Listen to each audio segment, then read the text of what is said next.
किसने, किसी ने किए? अटेम्प्ट पूरे हुए? नहीं हुए? आप लास्ट टेस्ट में नहीं थी शायद, है ना? और सारे बच्चे पूरे टेस्ट में आ नहीं रहे, गैप कर रहे हैं।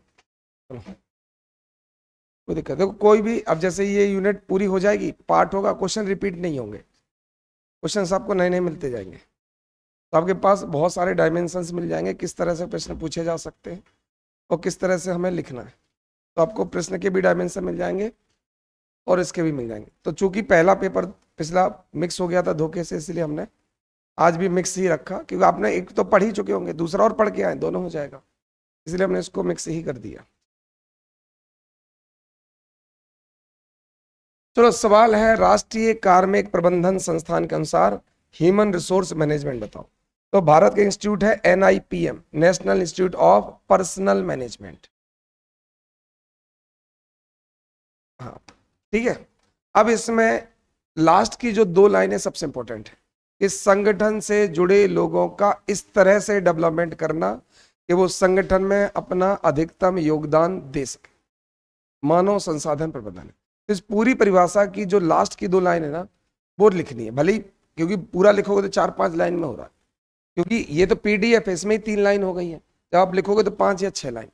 तो आपको कम से कम यहां लिखना है, संगठन से जुड़े सभी लोगों का विकास जिससे वो अपना अधिकतम व्यक्तिगत योगदान दे सके, मानव संसाधन प्रबंधन कहलाता है। ये 2 लाइन आपको याद रखना है। FIFO, FIFO आपके एक सिलेबस में है, मटेरियल मैनेजमेंट, है ना, एक टॉपिक है क्रय और सामग्री प्रबंधन। तो आपने हमेशा देखा होगा कि जब भी कोई सामान नहीं बिकता तो उसको सेल में निकाल देते, 40% डिस्काउंट, 50% डिस्काउंट, महा ऑफर, सेल, दीपावली के शुभ अवसर पर, ऐसा चलता है कि नहीं? हाँ, तो उस समय क्या होता है कि वो प्रोडक्ट निकाल दिया जाता जो नहीं बिक रहा, उसे बोलते हैं फर्स्ट इन फर्स्ट आउट। मतलब इनके स्टॉक में जो सबसे पहले आया था उसको सबसे पहले बाहर कर दो, फर्स्ट इन फर्स्ट आउट। तो ये इन्वेंट्री की एक विधि, इन्वेंट्री मतलब सामान मैनेजमेंट, सामग्री प्रबंधन, या तो इन्वेंट्री लिख दो या सामग्री प्रबंधन लिख दो, जो हमें लिखना। तो इसको इन्वेंट्री भी बोलते हैं, सामग्री। तो ये सामग्री प्रबंधन की एक विधि है, इसमें सबसे पहले पुराने सामान को बेचा जाता है या निकाला जाता है। तो FIFO मेथड समझ में आ गया, क्लियर? अगला है RFID। आपने देखा होगा कपड़ों में बारकोड वगैरह लगे रहते हैं, ऐसे इनके पास ऐसे वो रहता है, जैसे कल मैं देख रहा था आईफोन में एयर टैग रहता है, अगर आप एयर टैग खरीद के किसी में भी लगा दो तो वो डिवाइस कहाँ है पता चल जाएगा। तो ऐसे ये लोग टैग लगाते हैं और इस टैग से क्या करते, पता कर लेते हैं हमारे पास इन्वेंट्री कैसी। तो ये भी इन्वेंट्री मैनेजमेंट की एक टेक्निक है, बस इसमें रेडियो फ्रिक्वेंसी का यूज किया जाता है। उस फ्रिक्वेंसी को डालते ही पता चल जाता है सामान कौन कितना पुराना कैसा। इसे RIFD टेक्नोलॉजी बोलते हैं, ठीक है? तो ये टेक्नोलॉजी है और ये विधि है। FIFO विधि है, कोई तकनीक थोड़ी है, एक मेथड है जिसमें पुराने सामान को पहले बेचा जाता है, या सबसे ज्यादा जो डिस्काउंट है वो किस पे दिया जाएगा, जो सबसे पुराना हो। इसे FIFO विधि कहते हैं, ठीक है? दूसरा है RIFD, ये टेक्नोलॉजी है जिसमें एक टैग लगा देते हैं वो लोग, जब आप खरीदते हो तो वो निकाल देते हैं, देखा होगा RIFD का। तो रेडियो सिग्नल जो रिसीव करता है उसको निकाल देते हैं। अपन सामान चोरी करके जा भी नहीं सकते अगर वो टैग नहीं निकाल पाए, क्योंकि उन्हें पता चल जाएगा कि स्टोर से कुछ जा रहा है ना। आपने देखा होगा मेगा मार्ट, विशाल वगैरह में ये सब रहता है ना, तो वो भी इन्वेंट्री मैनेजमेंट में आता है। इसके बाद वेंडर डेवलपमेंट, वेंडर विकास। तो वेंडर का मतलब जो होता है जो हमें सामग्री आपूर्तित करता है, मतलब हमें मतलब दुकानदार को। तो जो दुकानदार है, जैसे मान लो विशाल को ही देख लो, तुम्हें क्या लगता है सब मैन्युफैक्चरिंग विशाल कर रहा? नहीं कर रहा, ये भी कहीं से खरीदा। या और समझ लो, वेंडर मतलब हाँ वेंडर ऐसी, जैसे विशाल को ही देख लो, या फिर आप बिग बाजार कॉन्सेप्ट देखा होगा, यहाँ बहुत सारा सामान मिलता है जैसे पेप्सी, कोक वगैरह सब। तो उस विशाल या मेगा मार्ट या किसी भी मॉल को जो भी सप्लाई देता है उसे वेंडर बोलते हैं। तो अगर ये वेंडर से पहले ही से कॉन्ट्रैक्ट कर ले और वेंडर की मदद करें कि उन्हें टाइम पर सप्लाई दे सके, इस विधि को वेंडर विकास कहते हैं। मतलब अगर हमारा वेंडर हमें सामान समय पर नहीं दे रहा तो हम उसकी समस्याएं समझेंगे, दूर करने की कोशिश करेंगे, जिससे वो हमें टाइम पर सामान दे सके। क्योंकि उसे दिक्कत हो जाएगी तो दिक्कत हमें होगी। क्या ग्राहक ये सुनेगा कि वेंडर ने सप्लाई नहीं किया। जैसे मान लो आप विशाल गए या मेगा मार्ट गए, बिग बाजार गए और वहां भैया जूस चाहिए, फ्रूट जूस नहीं मिल रहा, तो वो काउंटर में बोलेंगे सर हमारा वेंडर अभी सप्लाई नहीं कर पा रहा। तो वो ग्राहक कस्टमर सुनने को तैयार है नहीं है। इसका मतलब इनको अपने वेंडर की भी समस्याएं दूर करनी पड़ेंगी। तो वेंडर से कॉन्ट्रैक्ट करना, वेंडर से एक अग्रिम समझौता करना, वेंडर को सप्लाई करने में मदद करना, ये सब क्या कहलाता है? वेंडर विकास कहलाता है। तो वेंडर विकास समझ में आ गए? ये भी परचेसिंग मैनेजमेंट और मटेरियल मैनेजमेंट का पार्ट। तो जब आप परचेस करते हो तो वेंडर से ही करते हो, तो वेंडर सप्लाई करेगा तभी तो परचेस करोगे, उस समय वेंडर डेवलपमेंट करते हैं। वेंडर डेवलपमेंट समझ में आ गया। अगला है ब्रांड मार्क और ट्रेडमार्क। अपन ने ब्रांड पढ़ा था, एक स्पेशल चिन्ह, स्पेशल नाम, ये सब होता है। ऐसे तो ट्रेडमार्क भी होता है, टाटा में भी बना है। तो फिर अंतर क्या हुआ? कौन ब्रांड मार्क है, कौन ट्रेडमार्क है? तो भैया कोई भी मार्क जिसपे कानूनी मान्यता ले ली जाए वो ट्रेडमार्क बन जाता है। तो जब तक उसका रजिस्ट्रेशन नहीं हुआ वो ब्रांड मार्क है, और जैसे उसका रजिस्ट्रेशन हो गया तो ट्रेडमार्क है। ब्रांड मार्क केवल पहचान के लिए, ट्रेडमार्क दुरुपयोग रोकने के लिए। तो पहला तो हो जाएगा परिभाषा, दूसरा है किसको कानूनी सुरक्षा मिलती है किसको नहीं। तो ब्रांड मार्क में कोई कानूनी, कोई आईपीआर एक्ट के तहत नहीं होता। तीसरा लिख सकते हो उद्देश्य। उद्देश्य, इसका उद्देश्य है विशिष्ट पहचान बनाना। इसका उद्देश्य है पहचान का दुरुपयोग करना। जैसे बिस्लेरी है, बिस्लेरी का अच्छी पहचान बन गई, अब उससे कॉपी करके आप दूसरा बिल्सेरी नहीं बना सकते क्योंकि वो पहचान का दुरुपयोग होगा। तो पहचान के दुरुपयोग को रोकना। तो ब्रांड मार्क का उद्देश्य है, तो बिस्लेरी की जो पैकिंग है उसका उद्देश्य है अपनी पहचान बनाना, और ट्रेडमार्क का उद्देश्य जो पहचान बन चुकी है उसका मिसयूज कोई और ना करे। तो तीन अंतर तो समझ में आ जाएंगे, ब्रांड मार्क और ट्रेडमार्क। ये लिखा है किसी ने, ऐसे लिखा बिल्कुल, तो बहुत बढ़िया। कैसा?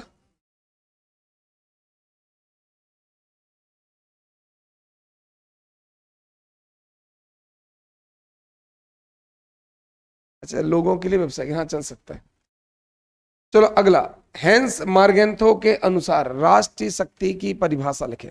तो किसी राष्ट्र के द्वारा दूसरे राष्ट्रों को नियंत्रित करने की जो शक्ति है उसी को राष्ट्रीय शक्ति। जैसे अमेरिका युद्ध रुकवा दिया, और क्या चाहिए? ट्रंप ने भारत पाकिस्तान युद्ध रुकवा दिया, शक्ति है, इसके मतलब अमेरिका में राष्ट्रीय शक्ति है। चीन राष्ट्रीय शक्ति है, अपने अनुसार दूसरे देशों को कंट्रोल कर रहा है। तो राष्ट्रीय शक्ति का मतलब किसी राष्ट्र की दूसरे राष्ट्र या दूसरे राष्ट्र में से, वहां लिखना पड़ेगा दूसरे राष्ट्रों के कार्य। आप मॉडल आंसर में लिख लेना, अच्छा अभी मिलेगा था। तो दूसरे राष्ट्र। अगला, चीफ ऑफ डिफेंस स्टाफ। तो ये भारतीय सशस्त्र बलों का सर्वोच्च सैन्य अधिकारी होता है। तो ये तो हो गया परिभाषा। दूसरा, इसका पद क्या है? भारत सरकार के प्रमुख सैन्य सलाहकार। जैसे आर्थिक सलाहकार होते हैं, वैज्ञानिक सलाहकार होते हैं, ऐसी सैन्य सलाहकार। और तीसरी हेडिंग हो जाएगी कार्य, तीनों सेनाओं के मध्य समन्वय। तो चीफ ऑफ डिफेंस स्टाफ क्या है? सर्वोच्च सैन्य अधिकारी है। इसका पद क्या है?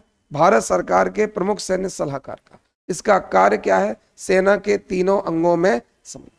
3 पॉइंट लिख दोगे। अर्नेस्ट रेनन के अनुसार राष्ट्र की परिभाषा लिखो।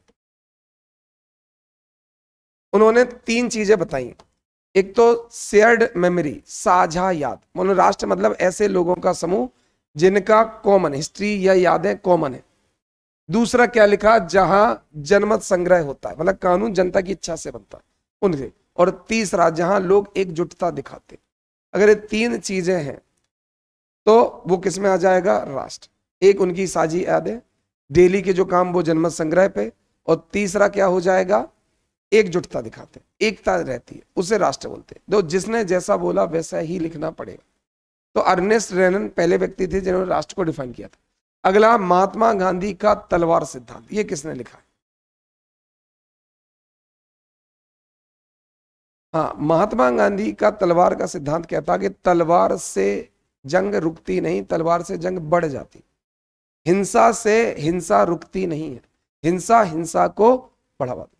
आप अभी किसी से मारपीट शुरू कर दो, वो भी आपसे क्या कर देगा? मारपीट। तो तलवार का सिद्धांत कहता है कि हिंसा युद्ध के दमन नहीं, युद्ध को बढ़ाने में काम आती है।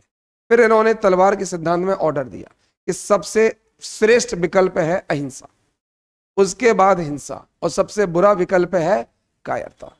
हाँ, ये इसलिए दिया कि इनके बेटे ने इनसे पूछा था कि पापा एक बात बताओ, बहुत अच्छा सवाल है। इनके बेटे ने कहा पिताजी ये बताओ, अगर आप अभी प्रवचन दे रहे हो और 4 लोग आए आपको पीटने लगे, तो मुझे क्या उन चारों को मार पीट के भगाना चाहिए? आपको बचाने के लिए क्या मुझे हिंसा करनी चाहिए? सवाल तो सही है। महात्मा गांधी जी क्या कहते हैं, हिंसा करनी चाहिए कि नहीं? नहीं करनी चाहिए। पर इनके बेटे ने सवाल किया कि अगर 4 लोग आपको पीट रहे हैं तो मुझे हिंसा करके, मतलब मारना पीटना तो पड़ेगा ना, किसी को लाठी से किसी बैठ तो करना चाहिए। तो इन्होंने ऑर्डर दे दिया कि सबसे अच्छा है अहिंसा, पर मुझे हिंसा और कायरता में से एक चुनना पड़े तो मैं श्रेष्ठ विकल्प किसको चुनूंगा? हिंसा। तो अगर आपके सामने आपके पिताजी को 4 लोग पीट रहे और आप कुछ नहीं बोल रहे तो ये क्या हो जाएगी? कायरता। इसलिए उन्होंने विकल्प। तो तलवार का सिद्धांत किसने प्रस्तुत किया? महात्मा गांधी जी। दूसरा पॉइंट क्या, इसका अर्थ क्या होगा? हिंसा से युद्ध को नहीं दबाया जाता, इससे युद्ध और भड़कता है। और तीसरा विकल्पों का क्रम दिया, सर्वश्रेष्ठ विकल्प अहिंसा, उसके बाद का हिंसा, और सबसे बुरा विकल्प कायरता। 3 पॉइंट तलवार के सिद्धांत में लिख दोगे। अगला, राष्ट्र हित को कैसे सुरक्षित करते? तो अब यहां क्या करना, राष्ट्र हित की परिभाषा किसी के अनुसार जो तुम्हें याद हो पहले तो वो लिख दो। फिर सुरक्षित कैसे करना, तो सबसे पहले रक्षा, सुरक्षा और साइबर सुरक्षा। निर्यात या स्वदेशी, आत्मनिर्भर, आत्मनिर्भर बनो और आयात पर निर्भरता कम करो, क्योंकि आज ही अगर खाड़ी देशों ने पेट्रोल डीजल बंद कर दिए तो बस राष्ट्रीय हित प्रभावित हो जाएंगे। तीसरा क्या करना पड़ेगा, कूटनीति और वैश्विक मंचों पर भागीदारी, जैसे यूएन है ना, नाटो वाटो, जहां तुम मिल सकते हो वहां जाओ। इसके बाद अगला, नागरिकों में राष्ट्रीय हितों के प्रति जागरूकता। ये नागरिकों को पता होना चाहिए हमारे देश का हित किसमें। अभी कुछ यूट्यूबर पकड़े गए पाकिस्तान को संवेदनशील, इसका मतलब उन्हें पता ही नहीं है कि राष्ट्रीय हित किसमें। तो नागरिकों में राष्ट्रीय हित भी लाना पड़ेगा। अगला, जलवायु प्रदूषण, जलवायु परिवर्तन और प्रदूषण, क्योंकि अगर हम जलवायु परिवर्तन से नहीं निपट पाए, प्रदूषण, तो भी राष्ट्रीय हित प्रभावित होंगे। आपके जो तटीय शहर है चेन्नई, और सबसे बड़े शहर तो किनारे में, मुंबई, चेन्नई, कोलकाता, ये डूबेंगे।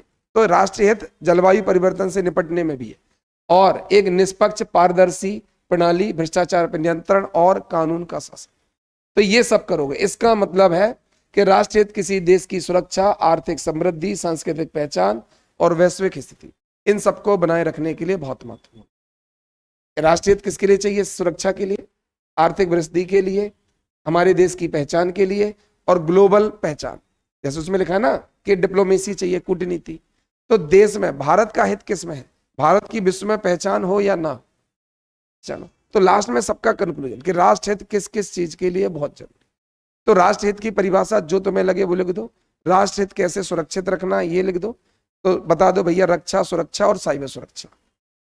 क्लाइमेट चेंज से रोकना, गरीबी, भुखमरी जैसी आर्थिक समस्याओं से निपटना, समझे? तो जितनी समस्याएं सबसे निपटना ही राष्ट्र हित है।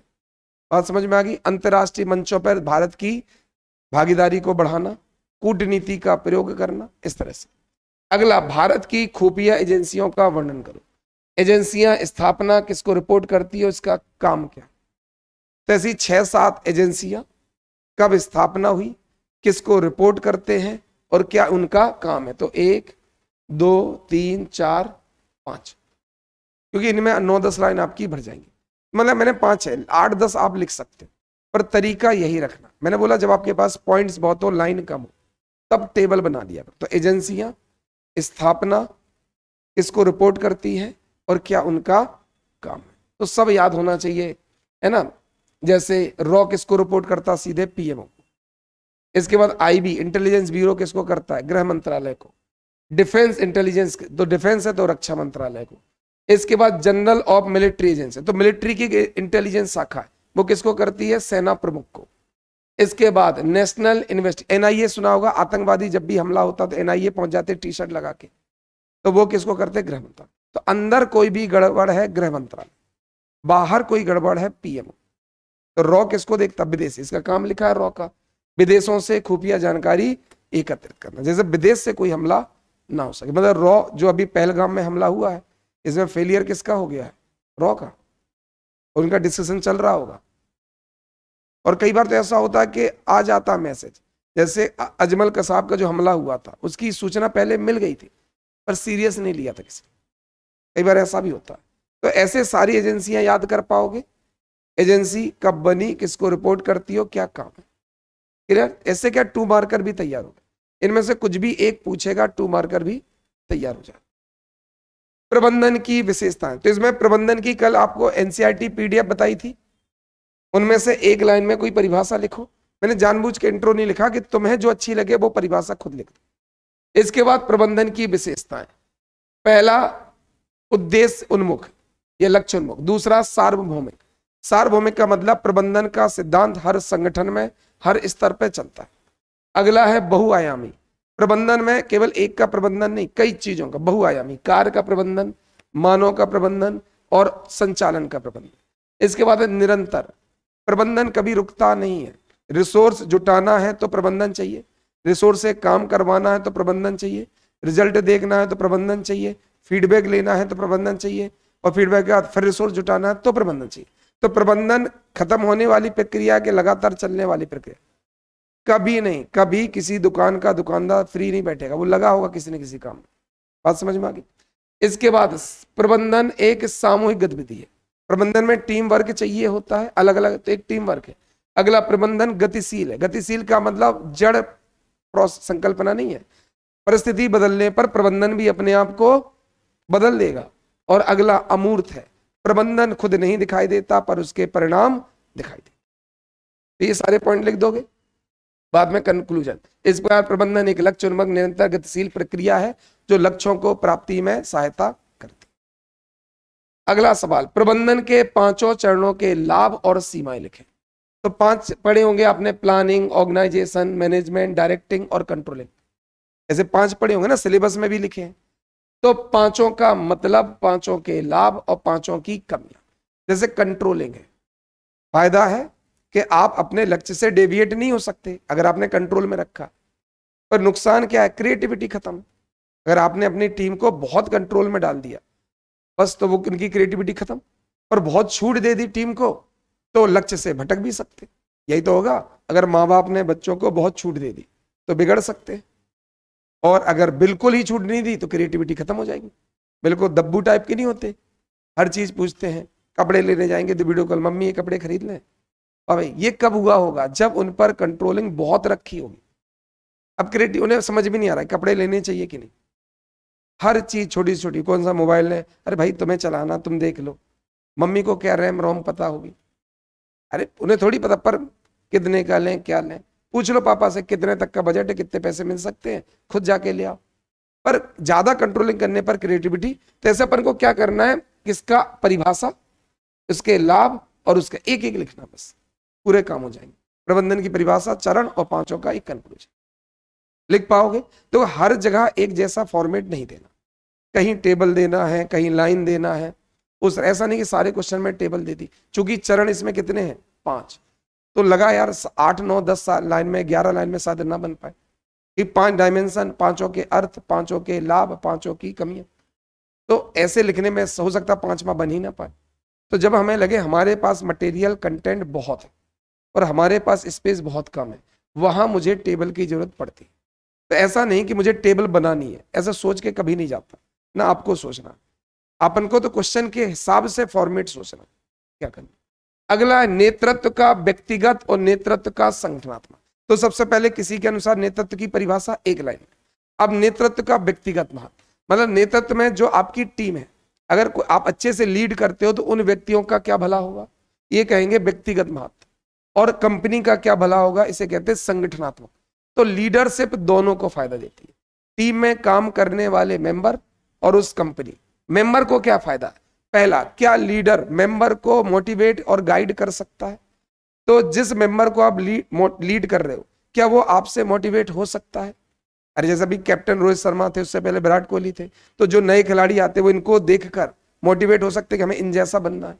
जो अभी बुमराह जैसा, वो लीड कर रहे हैं अभी बॉलिंग अटैक को, तो क्या नया मेंबर लीडर को देखकर मोटिवेट हो सकता है? कि पता चला निराश हो रहा है, उसने देखा हमारा लीडर निराश नहीं है, इतना बड़ा नुकसान हो गया है ना। मान लो कोई बहुत बड़ा ऑर्डर छूट गया और बहुत सब निराश है कि यार क्या होगा, इतनी मेहनत की थी।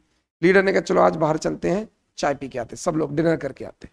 और बोला कोई दिक्कत नहीं है, तो होता रहता है ऐसा वैसा, तो लगा यार लीडर हमारा निराश नहीं है, हम भी निराश नहीं है। तो क्या लीडर प्रेरणा देता है एक एक मेंबर को? व्यक्तिगत है। दूसरा, स्किल डेवलपमेंट, क्या लीडर स्किल सिखाता है? जब आप कहीं नया ऑफिस ज्वाइन करोगे तो जो आपका लीडर होगा वो आपको सिखाएगा, नहीं ये काम ऐसे करना, ये काम ऐसे करना। इसका तीसरा, डिसीजन मेकिंग, क्या आप उसको देखकर डिसीजन मेकिंग समझ सकते हो कि मेरी जगह अगर लीडर होते तो क्या करते? क्या होता है जब काम सीख जाते पर भेज देते हैं। आपने ज्यादातर डॉक्टर्स में होता है, जब डॉक्टर सर्जरी करने जाता है तो सीनियर से पूछता है कि सर जी, तो शुरुआत में वो पूछता है, फिर धीरे धीरे वो समझ जाता है कि सीनियर क्या डिमांड कर रहा है। तो जब आप लोग डीएसपी बनोगे, दंगा चल रहा है, तो शुरुआत में तो पूछोगे कि सर भीड़ काबू में नहीं हो रही है, क्या करना चाहिए? उस समय एसपी आपको गाइड करेगा। पर जब आप कई साल की नौकरी में कर लोगे तो लीडर आपको क्या कर देगा? स्किल डेवलपमेंट कर देगा। अब आप उसको फोन नहीं लगाओगे। ऐसा नहीं होगा 20 साल हो गए नौकरी को भी फोन करे, सर जी, सर जी, जिंदा हो कि नहीं, क्योंकि वो तो रिटायर्ड हो चुके सीनियर। तो वो आपकी स्किल डेवलप करा देगा कि नहीं? आप खुद से डिसीजन लेने लगोगे कि नहीं? इसके बाद कैरियर का, प्रमोशन का अवसर देता है। सीनियर आपको प्रमोशन के हमेशा अवसर देता है कि देखो ये प्रोजेक्ट है, इसको पूरा कर लो तो मैं प्रमोट कर देंगे, देखो ये काम है, इस प्रोजेक्ट को पूरा कर दो, पूरा, ऐसे बार बार बोलते हैं कि नहीं।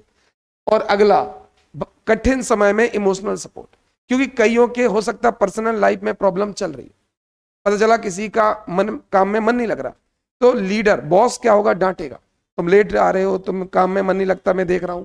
लीडर समझेगा कि लेट क्यों आ रहा, इसका काम में मन, यही तो अंतर है बॉस और लीडर में। हमें क्या बनना है, बॉस या लीडर?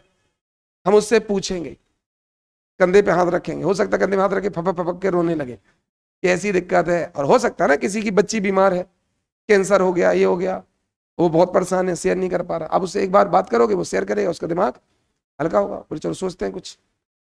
फिर कंपनी में फंडिंग वंडिंग करवाते, भैया 5,000 10,000 दे दो, हो सकता है लाखों रुपए हो जाए, इलाज हो जाए। तो कठिन समय में सपोर्ट, तो ये सारे कैसे महत्व होंगे? व्यक्तिगत, जहां एक लीडर एक कर्मचारी को क्या फायदे पहुंचा सकता है, कंपनी को क्या फायदा पहुंचा सकता है, कंपनी के लक्ष्य की प्राप्ति। कंपनी का हर साल का कोई गोल होगा, सरकार का भी गोल होता है, जैसे आईएमआर का गोल होता है ना, 100 से नीचे लाना, ऐसे बन पड़ते ना, स्वास्थ्य नीति में ये लक्ष्य है, ये लक्ष्य है। तो क्या संस्था के लक्ष्यों की प्राप्ति लीडर करवा सकता है? दूसरा, टीम वर्क, क्या संस्था में टीम वर्क बनवा सकता है, प्रोडक्टिविटी बढ़वा सकता है, क्या संस्था में नवाचार ला सकता है, क्या संस्था में एक नया कल्चर डेवलप करवा सकता है, और क्या क्राइसिस मैनेजमेंट के समय भी संस्था को स्थिर बनाकर रख सकता। हो सकता है कई बार कंपनी दिवालिया होने के कगार पे, अब लीडर के हाथ में है कि क्या कर्मचारी को मोटिवेट करे कि बस 3 महीने और डटो, ये वापस बैकअप कर सकती। कई बार होता है ना, कंपनी छोड़ के चले जाते लोग, अरे भैया इस कंपनी को डूबना छोड़, और लीडर क्या होगा? लास्ट तक कंपनी बचाने की कोशिश करेगा। जो जहाज का कैप्टन होता है वो सबसे बाद में जहाज से कूदता है, यही होता है कि नहीं? अगर किसी ने पायरेट्स ऑफ कैरिबियन मूवी देखी है, जैक स्पैरो, कभी देखना, मैं उससे बहुत इंस्पायर्ड हूं। एक लीडर कैसा होना चाहिए, जैक स्पैरो से सीखो, पायरेट्स ऑफ द कैरिबियन। उससे अच्छा लीडर है ही नहीं। वो देखने में बेवड़ा बेवड़ा कुछ दिख रहा होगा, पर उसकी थॉट्स, उसके जो सब रहते हैं, मैं बहुत इंस्पायर्ड हूं कि हाँ लीडर ऐसा होना चाहिए। तो क्या लीडरशिप से व्यक्तिगत महत्व है, क्या लीडरशिप से संस्था को भी महत्व है? ये दोनों लिखना। किसने दोनों अलग अलग लिखे? कौन क्वेश्चन, अब बच्चे कह रहे हैं क्वेश्चन की डिमांड समझे। नेतृत्व के व्यक्तिगत महत्व और नेतृत्व के सांगठनिक महत्व। व्यक्तिगत मतलब एक व्यक्ति को क्या फायदा है, और सांगठनिक मतलब एक संस्था को क्या फायदा, एक संगठन को। क्वेश्चन की डिमांड सब समझ गए थे? किसने क्वेश्चन की डिमांड पूरी की है? पूरे ऐसे ही लिखिए ना, हाँ बस ठीक है। और दोनों लिखे ना। कौन नहीं समझ पा रहा था?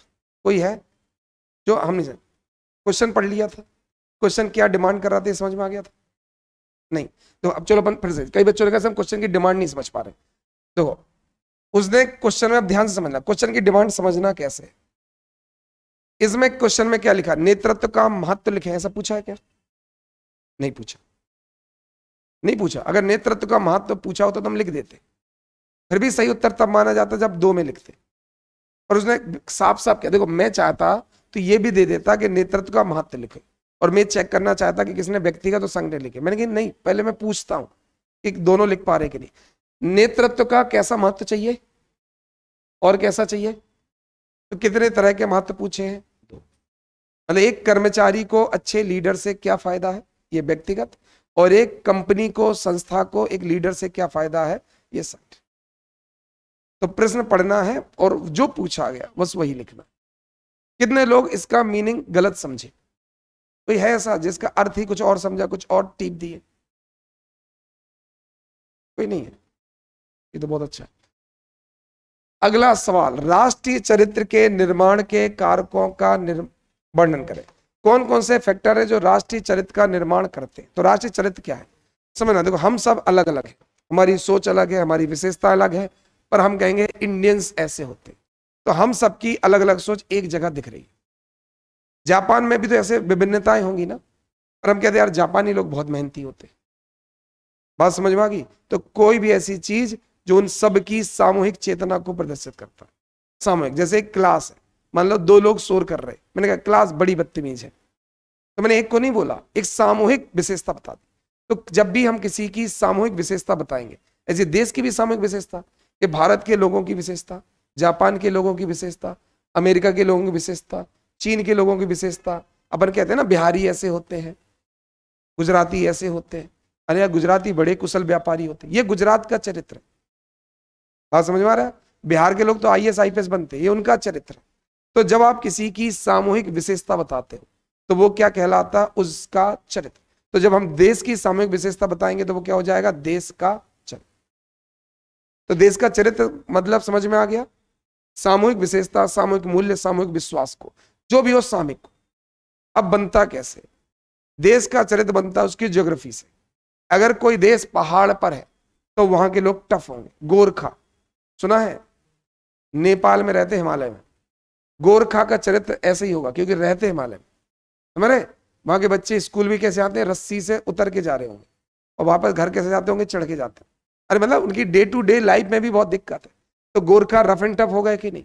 तो क्या चरित्र में भूगोल काम करता है? इतिहास, चाइना का इतिहास, चाइना पर अगर किसी ने अत्याचार किया तो जापान में एक मूवी है IP मैन या इप मैन, IPMAN, जरूर देखना, 2 पार्ट।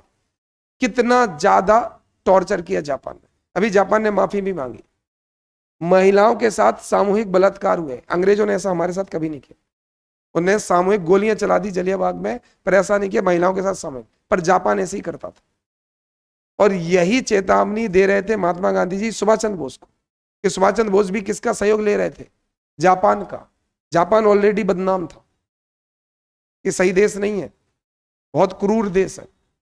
उसने जहां जहां अटैक किया वहां रेप, मास रेप किए, सामूहिक बलात्कार किए। और सुभाष चंद्र बोस जी भी आजाद हिंद फौज के लिए किसका सहारा ले रहे थे? जापान। तो अगर वो उनसे झूठ बोल देते सुभाष चंद्र बोस से कि हाँ हम तुम्हारी मदद करेंगे, अंग्रेजों को भगाओ, और भारत पे कब्जा कर लेते, तो अंग्रेजों से भी बुरा शासन किसका शुरू हो जाता? होता। ये सबको पता था, इसलिए सब विरोध कर रहे थे। सुभाष चंद्र बोस को उस समय लग रहा था कि देश आजाद हो चाहे जैसे, जबकि आपका जो दुश्मन है वो ज्यादा अच्छा है जिसको दोस्त बनाया। तो चरित्र बनता है आपके इतिहास से। तो चीन लोग इतने कठोर क्यों हो गए? क्योंकि उन्हें कई साल तक जापान का अत्याचार सहा, और जब कोई किसी का अत्याचार सहता है तो बस उसके अंदर से भलाई भलाई निकल जाती। जैसे आप लोग हैं, इंदौर आए और यहाँ लैंडलॉर्ड आपको चीट करे, आपकी जो सिक्योरिटी बनी वो ना दे, टिफिन सेंटर वाला ना दे, कोचिंग वालों ना दे, सब आपके पैसे खा जाए, आप कैसे बन जाओगे भरोसा करने वाले? कि आप किसी पे भरोसा नहीं करोगे। तो इतिहास भी डिसाइड करता है कि आपका चरित्र कैसा हो। बात समझ में आ गई? जैसे आपका ऑटो में मोबाइल छूट गया, ऑटो वाला खुद ही ढूंढ रहा है कि भाई साहब आपका मोबाइल, आपके नोट गिर गया, किसी ने भाई साहब आपका 2000 का नोट गिर गया, आप कैसे बन जाओगे? भरोसा करने वाले। तो सब तो ऐसे मिल रहे। तो क्या इतिहास भी बताता है चरित्र कैसा होगा? ऐसी बहुत सारी चीजें जो हमारा चरित्र डिसाइड करता है, जैसे इतिहास, कल्चर, शिक्षा, हम क्या सिखा रहे हैं बच्चों को, ये भी। इसके बाद हमारे नेता, हम किसको अपना नेता मानते हैं, हमारा आदर्श कौन है? हमारे आदर्श आज के यूट्यूबर्स हैं, है ना, उर्फी जावेद है, मतलब कौन है हमारा आदर्श? मंगल पांडे है कि पूनम पांडे? तो डिसाइड करना पड़ेगा कौन सा पांडे आपका आदर्श है। मंगल पांडे को आदर्श मानने वालों का चरित्र अलग होगा, पूनम पांडे को आदर्श। तो आपका आदर्श कैसा है? इसके बाद सामाजिक और आर्थिक कारक। आपके देश में अगर सबको आर्थिक विकास हुआ तो चरित्र अच्छा होगा। जैसे अमेरिका वाले बहुत लेक्चर देते हैं कि सहिष्णु बनो, ये बनो। भाई सब कमा चुके हैं, वहां भूखमरी नहीं है। यहाँ आदमी भूखा है, चोरी करेगा, समझ रहे? अरे किसी का बच्चा इलाज के पैसे नहीं है, अब वो चोरी ही करेगा। अमेरिका में हेल्थ इंश्योरेंस है, सबको सरकार इलाज करा रही है, तो वहां चोरी करने की जरूरत ही नहीं है। वहां भुखमरी है ही नहीं है, गरीबी है, वो भी रिलेटिव। अपन क्या कहते हैं कि अमीर देशों में रिलेटिव गरीबी होती है, सापेक्ष। हमारे यहाँ कैसी गरीबी है? निरपेक्ष, रोटी कपड़ा और मकान। अपने यहाँ मूवी ऐसी बनती है, बात समझ में आया? क्योंकि है ही नहीं है। तो क्या इससे भी चरित्र डिसाइड होगा कि अर्थव्यवस्था की स्थिति कैसी है? सोमालिया के लोग डाकू ही होंगे, गरीब है तो दुनिया के सबसे खतरनाक डाकू समुद्री कहां मिलते हैं? अरे गरीब है, गरीब। लोग कहते हैं नहीं सर समुद्र में, समुद्र में तो डाकू होंगे। समुद्र किनारे तो स्पेन पुर्तगाल भी तो है, समुद्र किनारे तो ब्रिटेन भी है, पूरा यूरोप समुद्र के किनारे है, अमेरिका समुद्र के किनारे है, कनाडा समुद्र के किनारे है, समुद्र किनारे तो श्रीलंका भी है, मालदीव भी है। यहां तो समुद्री डाकू कभी नहीं आए। सोमालिया में ही क्यों है? क्योंकि बहुत गरीबी अफ्रीका महाद्वीप में। तो क्या इस बात से भी चरित्र डिसाइड होगा कि उस देश की अर्थव्यवस्था कैसी? ये बात समझ में आया? चरित्र कैसे बन रहा होता है। तो ऐसे अपन को लिखना है कि क्या कौन सा फैक्टर कैसे डिसाइड कर रहा है। ठीक है, अगला क्वेश्चन, प्रबंधन कला है कि विज्ञान है, व्याख्या करें। तो कला कैसे है ये बताना है और उसका यूज कैसे करना है, और विज्ञान कैसे है ये बताना और इस यूज। जैसे कला कैसे है, क्योंकि इसमें व्यक्तिगत कौशल लगता है। जैसे कला, क्या कला में व्यक्तिगत कौशल, जैसे सिंगिंग, सिंगिंग आर्ट है, तो आर्ट अलग अलग स्किल, हम सब में सिंगिंग की स्किल कैसी अलग अलग। ऐसी मैनेजमेंट सबका एक जैसा है नहीं है। मोहल्ले में गांव में शादी होती है तो अलग से लोग बुलाए जाते हैं कि अरे उनको बुलाओ, वो मैनेजमेंट। गांव में ऐसे रिकॉग्नाइज मैनेजमेंट वाले लोग होते हैं जिनको पूरी बारात का जिम्मा, अरे ताऊ जी बारात आए तो आपको संभालना है, खाने का आपको देखना। ऐसा होता है कि नहीं? करते कुछ नहीं है ताऊ आओ, अपन जैसे को पकड़ते हैं ये करो वो करो ये करो, और लास्ट में पापा तारीफ इन्हीं की करते। तो चला बारात आई, उन्हें जिम्मेदारी दी। अब उन्हें दीदी की मैरिज हुई, अब मुझे भगाना शुरू कर दिया कि यहाँ आओ। उन्हें पता लड़की भाई यहाँ आओ, ये करो वो करो। पता चला यहाँ भाग रहे वहां भाग रहे, मैं नहीं, मेरे सारे दोस्त आ गए, वो काम कर रहे। जब शादी अच्छे से हो गई, अगले दिन विदाई के अगले दिन पापा ने उनको बुलाया कि बड़े भाई साहब नहीं होते तो मैनेजमेंट अच्छा नहीं होता। मैंने कहा हम क्या कर रहे थे? मेरे दोस्त भी ऐसे मुंह लटकाए थे कि हम लोग क्या कर रहे थे। ऐसे ही होता है। तो प्रबंधन क्या है? एक व्यक्तिगत कला है, सबके पास इसकी अलग अलग स्किल होती है। तो ये कला है कि नहीं? बिल्कुल है। इसका उद्देश्य क्या है? जैसे जिसके पास जैसी कला वैसा वो लीड करता है, वैसा मोटिवेट। तो हर कोई अलग अलग तरीके से लीड करता है क्योंकि सबके पास अलग अलग कला है। हर कोई अलग अलग तरीके से मोटिवेट करता है। जैसे इंडियन टीम के इतने कैप्टन बने, सबके लीडरशिप का तरीका एक है कि अलग है? बिल्कुल अलग है, क्योंकि ये व्यक्तिगत कौशल है, सबके पास अलग अलग कौशल होता है। अगला व्यवहारिक ज्ञान, अगला प्रबंधन व्यवहार। जैसे कला एक व्यवहारिक है, केवल थ्योरी में। क्या आपको नहीं पता सुर 7 होते हैं? सारे गामा पा धा नी सा, मुझे भी पता। तो मैं सुर में गा दूंगा? नहीं। मुझे पता बॉल कैसे स्विंग होती है। जैसे किसी ने बोला कि भैया बॉल का जो फेस है अगर मैं ऐसा मोड़ दूं तो इन स्विंग हो जाएगी, और ऐसा मोड़ के फेंकूं तो आउट स्विंग। फेंक के देखो नहीं हो पाएगी। मतलब जैसे कला के लिए प्रैक्टिस जरूरी है व्यवहारिक, ऐसी प्रबंधन के लिए भी व्यवहारिक ज्ञान जरूरी। इसके बाद अभ्यास के माध्यम से, मैंने व्यवहारिक तो मतलब जैसे सैद्धांतिक के साथ साथ व्यवहार चाहिए। अगला, इस व्यवहारिक ज्ञान को अभ्यास के द्वारा सुधारा।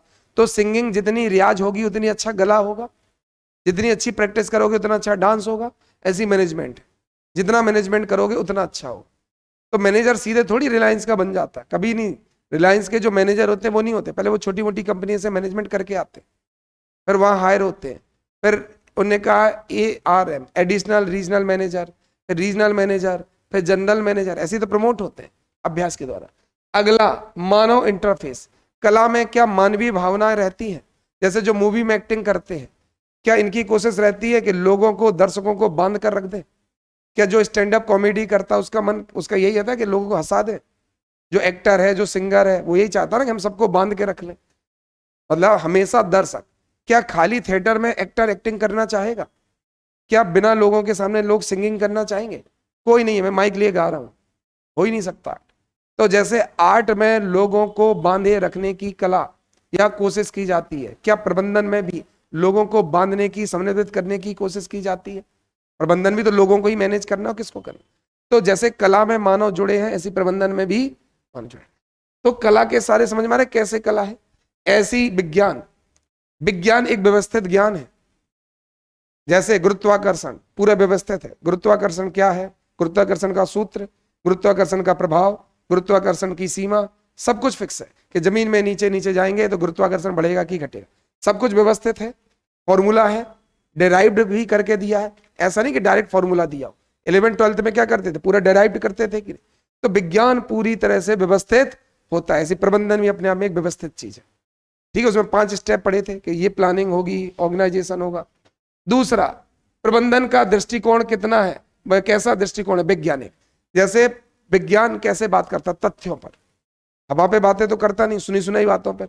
विज्ञान किस पे बात करता है, हाँ, हेंस प्रूफ पर लिखना पड़ता, अतः सिद्ध होता है कि RHS इक्वल टू LHS, तब जाके मानता है। ऐसे ही मैनेजमेंट भी वैज्ञानिक होता है, इसमें भी आंकड़े, वो ग्राफ कि हमारी कंपनी की ग्रोथ बढ़ती जा रही कि कम होती जा रही, कस्टमर का फीडबैक।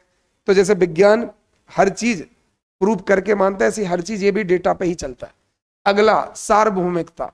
जैसे विज्ञान हर जगह लागू है, मुझे बता कौन सी चीज कहाँ लागू नहीं। क्या ऐसा है कि अपन पढ़ते ना, अम्ल नीले लिटमस को लाल कर देता है, तो ये मुझे बताओ, ये बात भारत में लागू है कि अमेरिका में कि पूरी दुनिया में?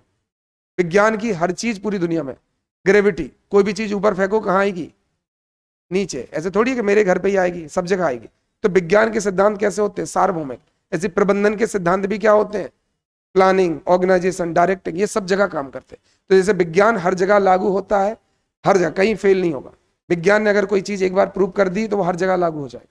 ऐसे ही प्रबंधन के जो सिद्धांत प्रूव्ड हो चुके हैं वो कहीं फेल नहीं होंगे। अगला, विज्ञान कारण और प्रभाव पे आधारित है। हर चीज का कोई ना कोई कारण है। विज्ञान मानता है हर प्रभाव का कोई ना कोई कारण है। तभी तो तुमने चक्रवात समझा, तभी तो तुमने बाढ़ समझी, जब भी तुमने भूकंप समझा। जैसे धरती हिली तो अपन क्या कहेंगे, देवी प्रकोप, देवी प्रकोप। विज्ञान क्या कहेगा, कोई ना कोई कारण होगा। वो ढूंढ के ले आया कि P और S वेव होती है, जमीन से निकल के आती है। तो विज्ञान कारण और प्रभाव पर काम करता है। मैनेजमेंट भी कारण प्रभाव पर काम करता है। अचानक कंपनी की सेल बढ़ गई तो वो खुश नहीं होंगे, कारण को ढूंढेंगे। अचानक इस महीने सेल क्यों बढ़ गई, अचानक सेल गिर गई तो परेशान नहीं होंगे, ढूंढेंगे। जैसे विज्ञान हर प्रभाव का कारण ढूंढता है, ऐसी प्रबंधन भी हर प्रभाव का कारण ढूंढता है। और लास्ट है परीक्षण और सुधार। विज्ञान में जब भी आता है तो त्रुटियां जरूर आती है। विज्ञान के हर रिजल्ट पूर्णतः शुद्ध नहीं होते, तो अपन क्या करते हैं, त्रुटियों को दूर करते जाते हैं, जैसे विज्ञान के रिजल्ट और प्योर हो सके। ऐसी मैनेजमेंट भी क्या करता है, हर बार काम करता है, फिर फीडबैक लेता है, जो गलत आया उसको फिर ठीक करता है, फिर मैनेज करता है, फिर फीडबैक। ऐसा होता है ना, आप किसी रेस्टोरेंट में जाओ तो मैनेजर आता है, सर हमारे यहाँ सर्विस कैसी मिली, सर खाना अच्छा मिला कि नहीं। आप जैसा फीडबैक दोगे फिर मैनेजमेंट चेंज होगा, फिर आपको ऐसे करेगा। आप गाड़ी सर्विसिंग कराओ, फोन आ जाता है कि सर अभी अभी आपने जो गाड़ी सर्विसिंग से उठाई है, आपका अनुभव कैसा रहा, ठीक है, इस तरह से। तो जैसे विज्ञान लगातार परीक्षण करके पूर्व परिणामों में सुधार करने की कोशिश करता है, ऐसी प्रबंधन भी फीडबैक के द्वारा लगातार प्रदर्शन में सुधार करने की कोशिश करता है। अब कंक्लूजन क्या है, कंक्लूजन है दोनों बताना पड़ेगा क्योंकि कला भी है, तो लिख दिया इस प्रकार, प्रबंधन कला और विज्ञान का एक अद्वितीय संयोजन है। कला के रूप में किसको प्रबंधन करता है, मानव को, और विज्ञान के रूप में किसको करता है, मानव की कार्यकुशलता, मानव के परिणाम।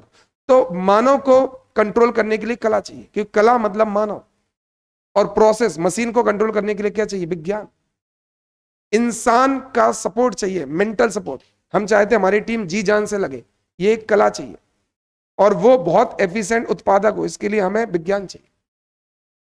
तो इसका मतलब किसी भी कंपनी में अच्छे रिजल्ट के लिए प्रबंधन का एज अ कला उपयोग करना बहुत जरूरी है कि विज्ञान के दोनों इंसान को जोड़ के रखती है कला, और उसमें उत्पादकता बढ़ाती है विज्ञान। इसलिए प्रबंधन दोनों का अद्वितीय संयोजन, यूनिक ब्लेंडिंग है। ये समझ में आ गया, क्लियर हो गया, ठीक है। तो आप लोग अपनी कॉपी और मॉडल आंसर ले लीजिए, किसी का कोई डाउट है तो पूछ लो। अच्छा, पहला सवाल, क्वेश्चन की डिमांड कितने लोग अब समझ पा रहे हैं पूरी, कितने लोग समझ पा रहे हैं, कितने लोग डिमांड अभी समझ नहीं पा रहे, कई लोग कहीं भी हाथ नहीं उठा रहे। चलो दूसरा सवाल, कितने लोग क्वेश्चन की डिमांड पूरी कर पा रहे हैं। अच्छा, क्वेश्चन की डिमांड पूरी न कर पाने का कारण, अच्छा ऐसा है कि क्वेश्चन पढ़ा है पर उतना अच्छा नहीं लिख पा रहे, ऐसा हुआ है, ऐसा हो रहा है, क्यों, इसका रीजन, टाइम देख लेना कितना हो गया, अभी तो 6:30, अभी तो बहुत टाइम, 6 बजे शुरू किया था ना। हाँ बताओ, ऐसा क्यों है कि जिस टॉपिक को पढ़ के आ रहे हैं उसको हम उतना अच्छा नहीं लिख पा रहे, क्या लग रहा है, क्यों ऐसा हो रहा है।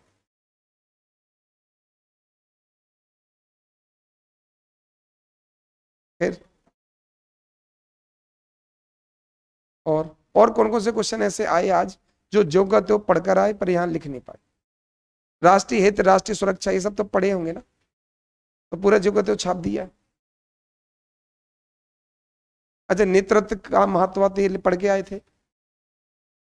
मतलब अपन समस्या क्या आ रही, पढ़ नहीं पा रहे, पढ़ रहे तो डिलीवर नहीं कर पा रहे, कहाँ समस्या आ रही?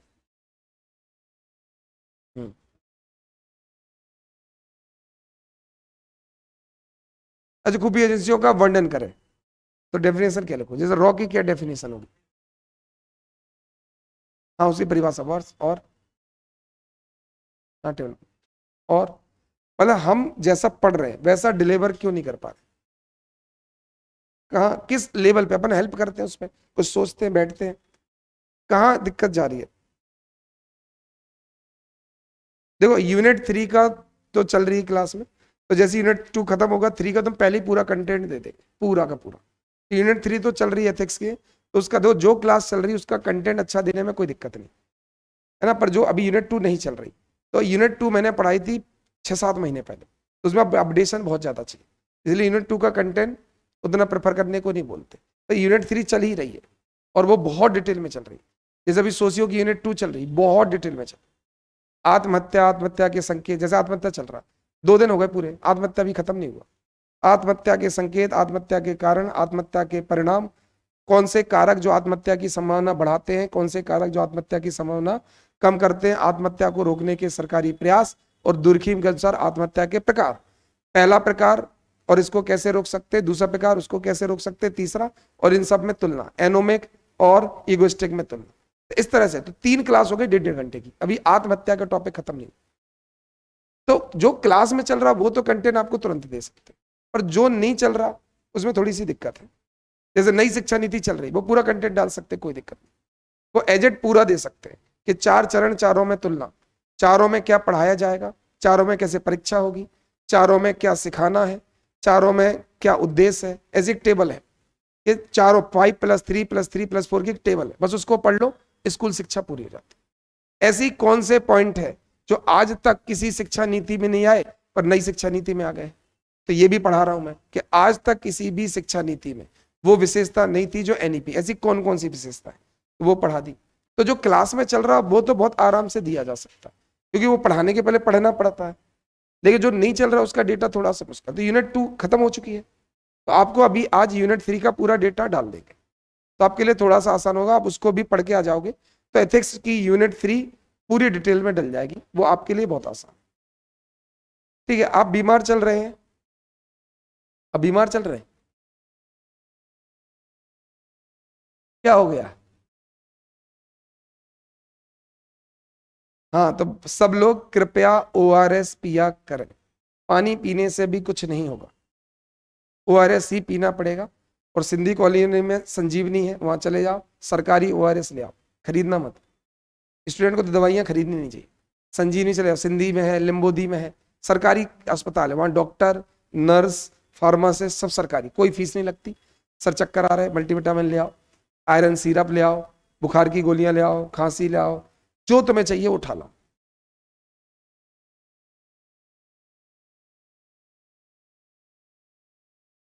मैं समझ सकता हूँ उसी फील्ड से आया हूँ, इसलिए मैं गाइड करता हूँ ना कि कहाँ पैसे देने हैं कहाँ नहीं देने।